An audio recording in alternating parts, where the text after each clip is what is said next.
Iran గనక America చేతిలోకి వెళ్తే లేదా పాలన మారితే పరిస్థితి ఏంటి? ఒకవేళ అయాతుల్లా అలీ ఖమేని కాకుండా రజా పహ్లవి వ్యక్తో లేకపోతే ఇంకెవరైనా వస్తే మాత్రం ఖచ్చితంగా చాబహార్ పోర్ట్ నుంచి మనం పెట్టుబడి పెట్టినటువంటిదంతా కూడా వృధా అయిపోద్ది. మధ్య ఆసియాలోకి చేరుకోవడానికి కానీ లేకపోతే ఆఫ్ఘనిస్తాన్ చేరుకోవడానికి కానీ మనకి మంచి ఏకైక మార్గం ఏదంటే చాబహార్ పోర్ట్. ఈ చాబహార్ పోర్టు అలాగే మనం ఇరాన్తో కూడా ఈ చమురు ఒప్పందాలు మరికొన్ని ఒప్పందాలు ట్రేడ్ చేస్తున్నాం. ఇలాంటి పరిస్థితుల్లో ఒకవేళ ఇరాన్లో మార్పు జరిగితే ఖచ్చితంగా అది అమెరికాకి బలం చేకూరుస్తుంది, ముఖ్యంగా పాకిస్తాన్కి.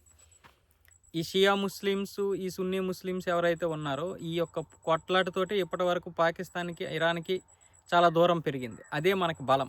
ఇప్పుడు పాలన మారితే ఖచ్చితంగా పాకిస్తాన్కి అది బలంగా చేకూరుతుంది.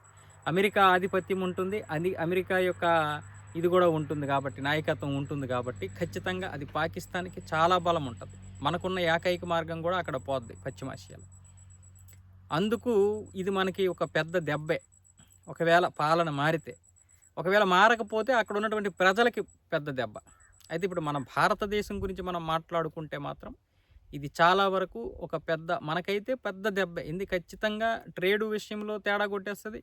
చాబహార్ పోర్టు కూడా ఇప్పుడు మనం పెట్టుబడులు పెట్టాం. దీని మీద చైనా ఆధిపత్యం కానీ, అమెరికా ఆధిపత్యం కానీ, ఇంకొక ఆధిపత్యం కానీ ఉండే అవకాశాలు ఉంటాయి.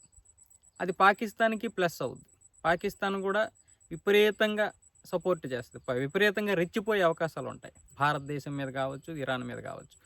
అంటే ఒకవేళ మారితే, పాలన మారితే, ఇక్కడ ఎంతవరకు రాజకీయాలు మారుతాయో చెప్పలేం కానీ మారిపోతున్నాయి. ఇప్పుడు అత్యంత తొందరగా అంతర్జాతీయ రాజకీయాలు చాలా వేగంగా మారుతున్నటువంటి పరిస్థితుల్లో వాస్తవంగా మనం మాట్లాడుకుంటే అది ఒక విధంగా మన భారత్కైతే దెబ్బని నిపుణులు కూడా అదే విషయాన్ని చెప్తున్నారు.